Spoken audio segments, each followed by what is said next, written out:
नमस्कार मित्रों।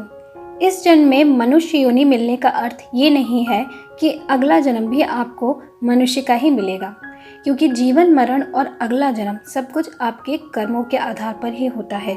लेकिन कई बार गलत कार्य करने वाला ये सोचता है कि उसे तो कोई देख ही नहीं रहा है, तो क्या समस्या है। इसी आधार पर कई बार लोग दूसरे को हानि पहुंचाते हैं और बहुत सारे गलत कार्य करते हैं, जैसे हत्या करना, चोरी, डकैती, धोखाधड़ी। लेकिन क्या आप जानते हैं, इन सारे कर्मों के करने के गंभीर परिणाम हो सकते हैं।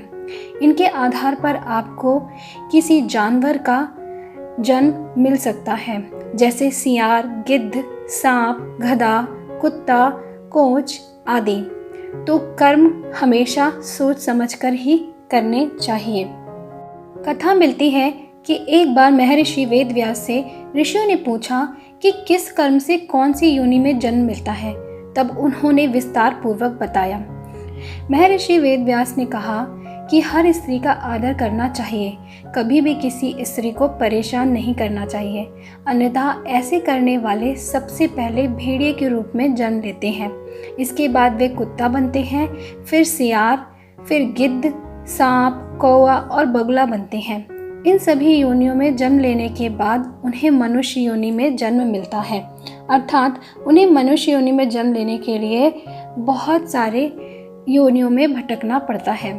वेद व्यास जी ने बताया कि जो व्यक्ति पराई स्त्री के साथ संबंध बनाता है उसे भयानक नर्क भोगना पड़ता है।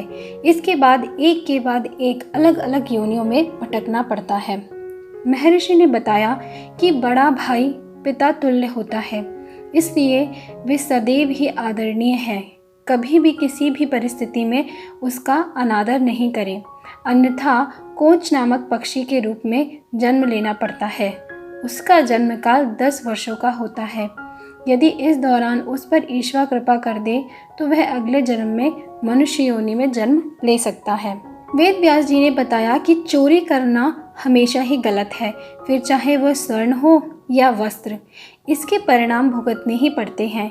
उन्होंने बताया कि यदि कोई व्यक्ति वस्त्रों की चोरी करता है तो वह अगले जन्म में तोता बनता है।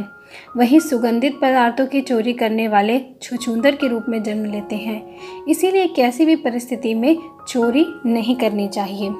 महर्षि ने बताया कि यदि कोई व्यक्ति किसी का कत्ल करता है, यानी कि हत्या करता है, जो एक जघन्य अपराध है, ऐसे कर्म करने वाले को अगले जन्म में गधा बनना पड़ता है। लेकिन यदि जिस शस्त्र से उसने हत्या की थी उसी शस्त्र से उसकी हत्या हो जाए तो उसे मृग योनि मिलती है। इसके बाद वे मछली, कुत्ता और बाघ बनता है। लेकिन इन योनियों में भ्रमण करने के बाद ही उसे मनुष्य योनि में जन्म मिलता है। वेद व्यास जी ने बताया कि जो व्यक्ति सदैव दूसरों की मदद करता है, पशु पक्षी और अन्य जीवों पर दया करता है, ज़रूरतमंदों की मदद करता है और निस्वार्थ भावना से संचित धन का उपयोग धार्मिक कार्यों में करता है, तो ऐसे व्यक्ति अगले जन्म में मनुष्य योनि में ही जन्म लेते हैं। साथ ही समाज में अच्छे कार्य करके दूसरों को लाभान्वित करते हैं। लेकिन धन के प्रति आसक्त मनुष्य अगले जन्म में सांप योनि में जन्म लेते हैं। तो ये थे कुछ कर्म और उनके अनुसार आपको कौन सा जन्म मिल सकता है, इसका वर्णन वेद व्यास जी ने किया है। आशा करती हूँ आपको ये वीडियो पसंद आया होगा। नमस्कार।